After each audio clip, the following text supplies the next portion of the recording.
esse é o Ângulo Analisa, o Enem para vocês. Você estava acompanhando até agora há pouco o professor Reginaldo resolvendo as questões de geografia da área de ciências humanas que aparecem no Enem. É interessante perceber que aparecem questões de memorização, mas também aparece de forma mais recorrente a tendência da prova é uma questão mais difícil. O Enem apresenta, lá na teoria de resposta a um item, questões fáceis, médias e difíceis. Nas fáceis, fica na memorização, mas vocês perceberam que não tem só esse tipo de questão, tem questão que cobra comparação, inferência, dedução, ou seja, uma análise mais cuidadosa do texto que aparece para vocês, correto? Dando sequência no trabalho, eu vou passar a palavra para o professor de Sociologia, Rafael Kenji. Boa noite, Rafael, tudo bom? Boa noite pessoal que está assistindo. A sociologia, né? Acho que vocês devem estar se perguntando, nossa, mas sociologia no Enem? Como assim? Eu estou tão acostumado a estudar tanto história, tanto geografia. E sociologia, né? Parece que ela não aparece no Enem. Geralmente o questionamento que me faz, viu, Vinícius, Luiz e Reginaldo, é muito esse. Os alunos vêm e falam, nossa, professor, sociologia não cai no Enem, por que eu tenho que estudar sociologia? E tem muito que ver com isso que o Vinícius estava falando, né? O tipo da questão, né? A questão de sociologia, ela não é uma questão teórico-conceitual, é uma questão que vai trabalhar autor e conceito. No Enem, ela aparece numa parte mais prática, né? Tentando analisar problemas contemporâneos, problemas sociais contemporâneos, seja problemas do Brasil, sejam problemas relacionados à sociedade global. Né? Nós temos aí um gráfico com alguns conteúdos de sociologia que aparecem no Enem. Se vocês observarem muito bem, nós temos ali alguns conteúdos, sociedade global, sociedade brasileira, praxis política, cultura contemporânea e teoria política. Tudo dividido pelos anos. Vermelho 2012, 2013 amarelo e 2014 azul. Então percebam, quando a gente classifica questões com sociedade global, a gente está pensando nos problemas relacionados à sociedade contemporânea. O processo de globalização que se concretiza no início dos anos 90 e que traz uma série de problemas que nos afetam diretamente. E aí o link com a geografia ele é fantástico. Nós temos também questões... Pode voltar para o gráfico, por favor? Questões relacionadas à sociedade brasileira. E aí, como o Luiz mesmo colocou, a história do Brasil é extremamente cobrada, e aí, sociedade brasileira, nós não entendemos a sociedade brasileira se não entendermos também a história. A classificação de praxis política, que teve um crescimento muito grande, se vocês observarem 24 questões de 2014, são questões relacionadas à vida política contemporânea. Questões relacionadas à democracia, questões relacionadas aos regimes políticos, seja isso no Brasil, ou seja, pensando na sociedade global.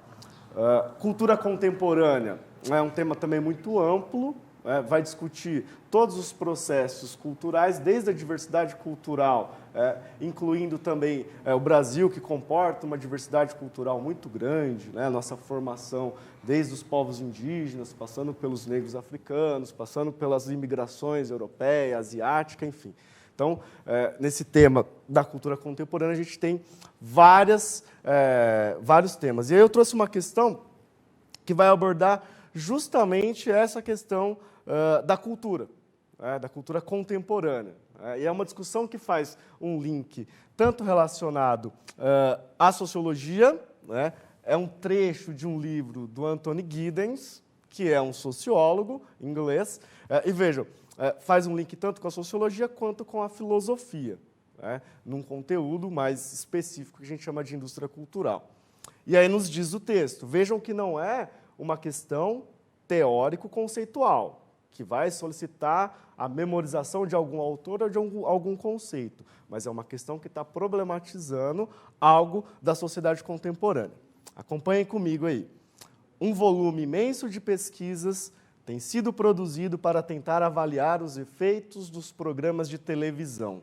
A maioria desses estudos diz respeito a crianças, o que é bastante compreensível pela quantidade de tempo que elas passam em frente ao aparelho e pelas possíveis implicações desse comportamento para a socialização. 2 dos tópicos mais pesquisados são o impacto da televisão no âmbito do crime e da violência e a natureza das notícias exibidas na televisão. Notem que aqui nós já temos uma grande diferença das outras questões que foram apresentadas. Exige a habilidade, né, da interpretação de texto e um texto discursivo, né, retirado de um livro de sociologia, que já traz uma linguagem um pouco mais rebuscada, que já exige do aluno a habilidade de leitura e interpretação.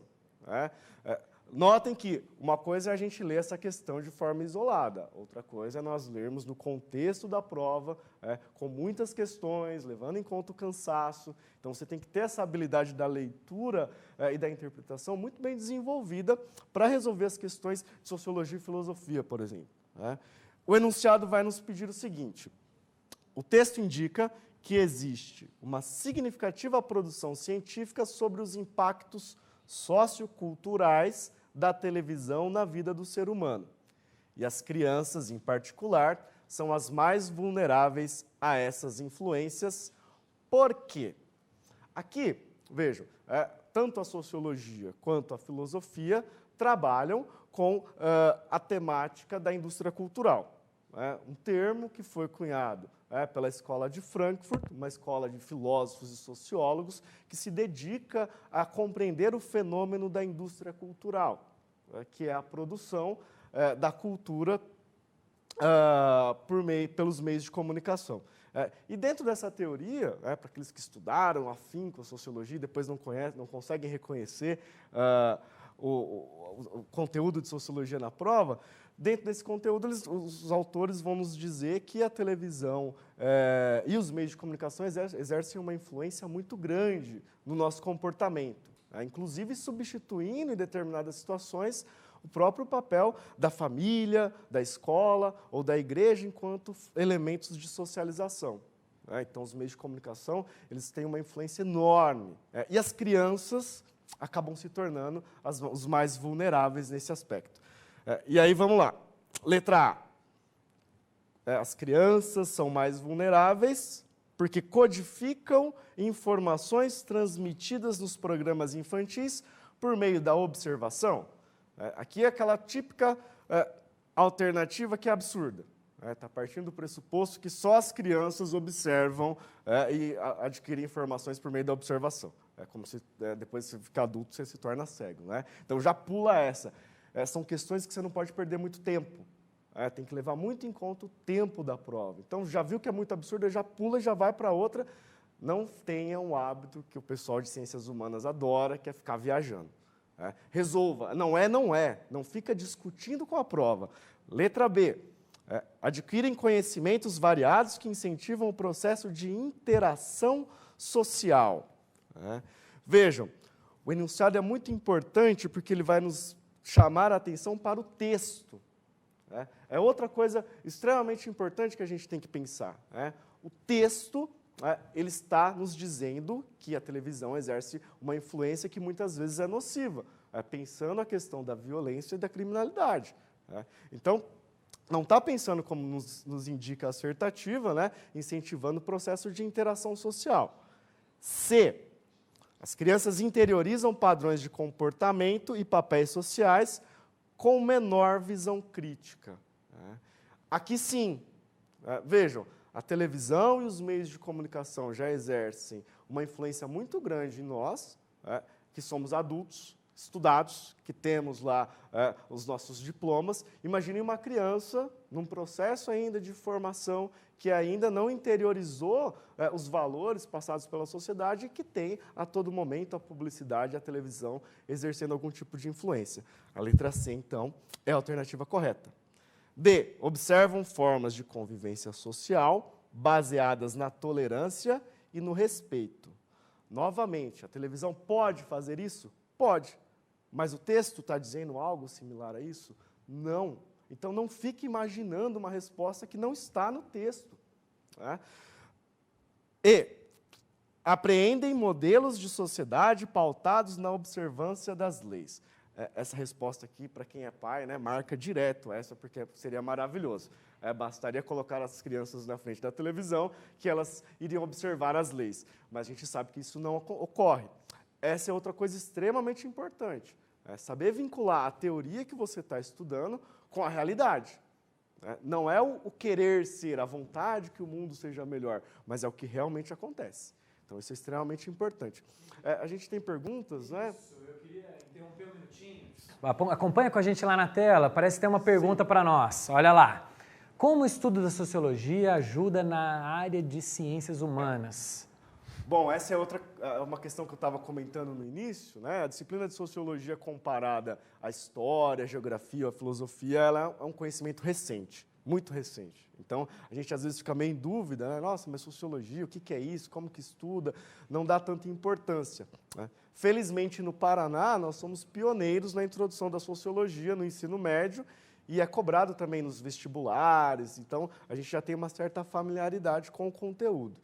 E a sociologia, então, ela nos fornece algumas ferramentas que extrapolam a disciplina de sociologia. Essa capacidade, por exemplo, de romper com o senso comum, de buscar uma explicação científica para os fenômenos sociais, é uma ferramenta importantíssima na resolução das questões de geografia, de história, de filosofia, né? Ciências humanas, então. Inclusive, também, a sociologia serve como uma grande ferramenta na redação, te fornecendo argumentos que não são os argumentos do senso comum, são argumentos cientificamente comprovados aí que a gente produz na área de sociologia. Acho que...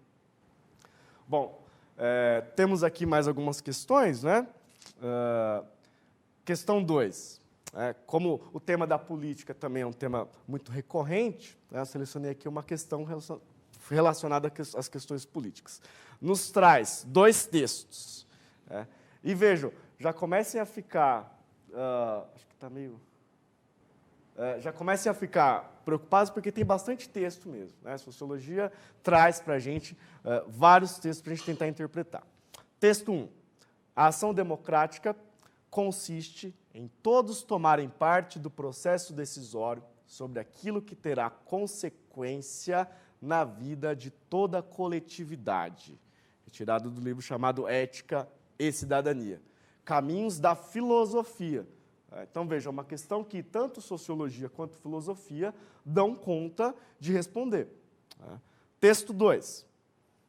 É necessário que haja liberdade de expressão, fiscalização sobre órgãos governamentais e acesso por parte da população às informações trazidas ao público pela imprensa.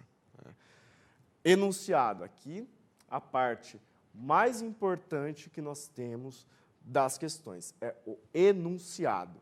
Ele te dá 2 textos, você lê esses textos com atenção, mas o foco é no que ele está delimitando no enunciado. E o enunciado nos traz, partindo da perspectiva de democracia apresentada no texto 1, veja, ele já nos indica, texto 1 aborda uma certa concepção de democracia, ok?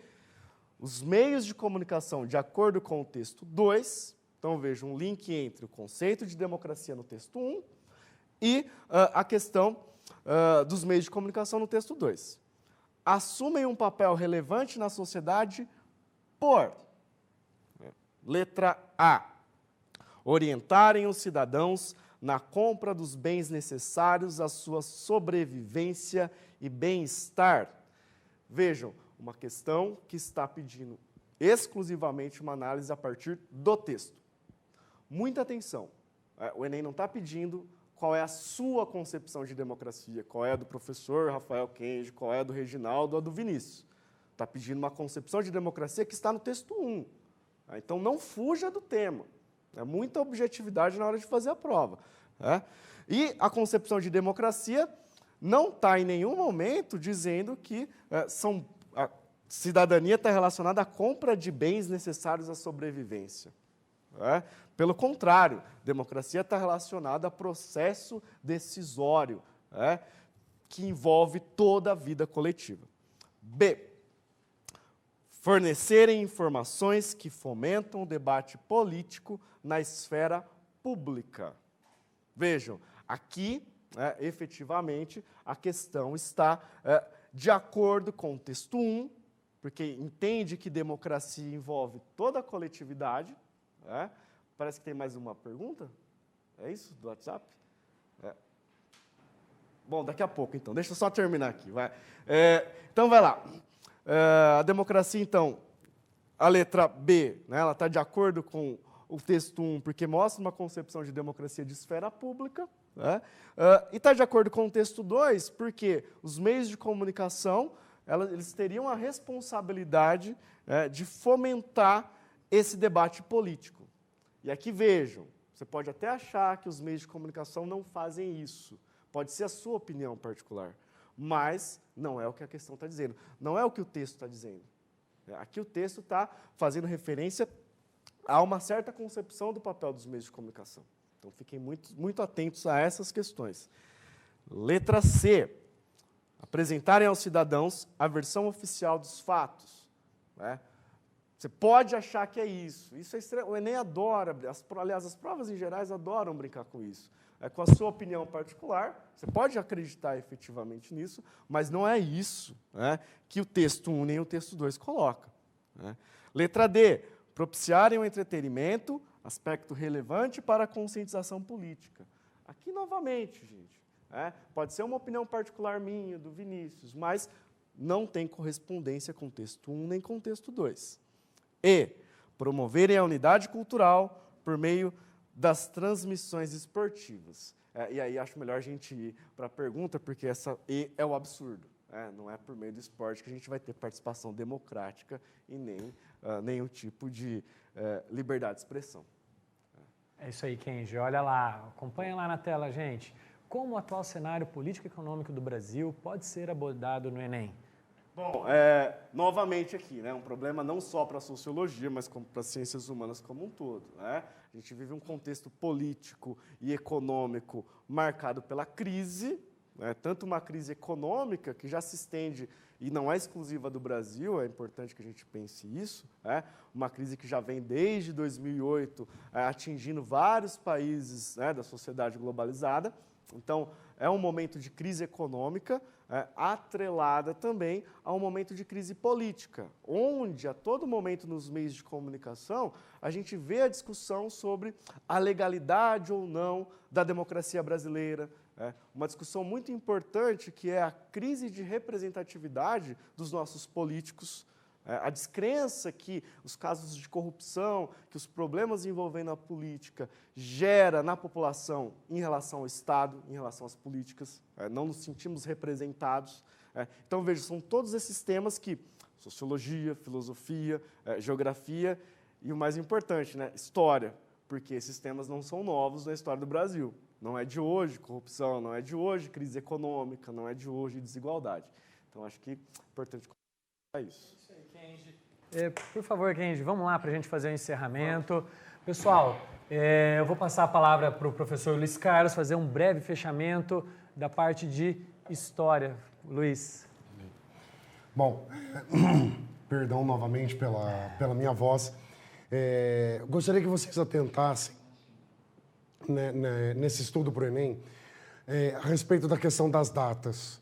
Muita gente pergunta se precisa saber data para fazer o vestibular ou se precisa saber data para fazer o Enem. Eu diria que não precisa.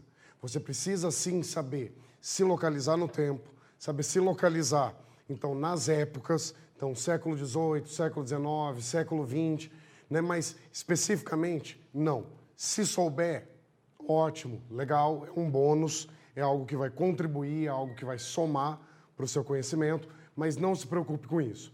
Só fazendo um gancho com o que o Rafael falou, também lembrar dessa questão de relacionar o que está hoje no Brasil com a sua história. Importantíssimo. Obrigado, Luiz. Reginaldo. Valeu, Vinícius. Valeu, galera. Obrigado por terem assistido aí o nosso programa. Espero que vocês tenham gostado. E lembrando, né, da parte de geografia, super importante que vocês relacionem o que está acontecendo na atualidade com as questões que já caíram e, porventura, cairão no Enem, porque essa parte de atualidades ela é super relevante. E fugindo um pouquinho da geografia, uma coisa importante para a gente dar a dica para vocês, levando em consideração aquela teoria de resposta ao item que o professor Vinícius comentou no começo do programa, é muito importante que o aluno saiba da coerência da resposta das questões, ou seja, fazendo as questões fáceis primeiro, deixando as questões médias e difíceis para depois, E aí, lógico, né? No final da prova você vai trabalhando as questões mais difíceis. Por quê? Porque se você acerta uma questão difícil e erra uma questão fácil do mesmo tema, a tendência é que você tenha uma nota menor. Então, priorizem as questões fáceis, depois vocês vão para as questões difíceis, médias, e depois vocês partem para as questões mais difíceis, ok? É a dica que a gente dá. Boa prova para todo mundo. Legal, Reginaldo, obrigado. Bom, no que se refere à sociologia, eu comentei bastante isso, né? Mas acho que é importante frisar novamente que a disciplina de sociologia ela está difundida, né, por toda a área das ciências humanas. Então, primeira coisa, não procurem as questões de sociologia. Você que domina a área de sociologia, fala, nossa, eu vou procurar as de sociologia. Não faça isso. A sociologia está no sentido mais prático e teórico ali. Então, vocês utilizem a grande ferramenta, né, que um sociólogo chamado Charles Wright Mills nos dá, chamado de imaginação sociológica, que é a capacidade de tentar enxergar por trás dos fenômenos as causas sociais. Né? Todas as questões de humanas, veja, nós somos seres humanos, vivemos num contexto social e nós agimos dentro desse contexto. Então, a grande questão é como que a gente vai desmistificar e buscar a explicação dos problemas sociais na própria sociedade. Essa é uma lição extremamente importante que vocês levem aí para a prova das ciências humanas, e boa prova para todos que estão nos assistindo. Obrigado, Kenji. Pessoal, fica aí algumas dicas, muito bem observado pelo professor Reginaldo agora. Lembre-se que vocês terão 90 questões para responder em 4 horas e meia no dia das ciências humanas, que vem junto com as ciências exatas. Então, essa situação que foi observada para resolver primeiro as questões fáceis, ela é extremamente importante, porque a prova do Enem é uma prova contra o relógio, é uma prova muito extensa que você tem pouco tempo para responder, em média 3 minutos por questão, tá certo? Fica o convite, amanhã até sexta-feira, amanhã, quinta e sexta-feira, nós daremos sequência no Ângulo Analisa o Enem. Amanhã, às 20 horas, estamos de volta. Muito obrigado, professores. Obrigado, Reginaldo. Kenji, foi um prazer. Pessoal, amanhã a gente volta. É isso aí, boa noite para vocês. Muito obrigado.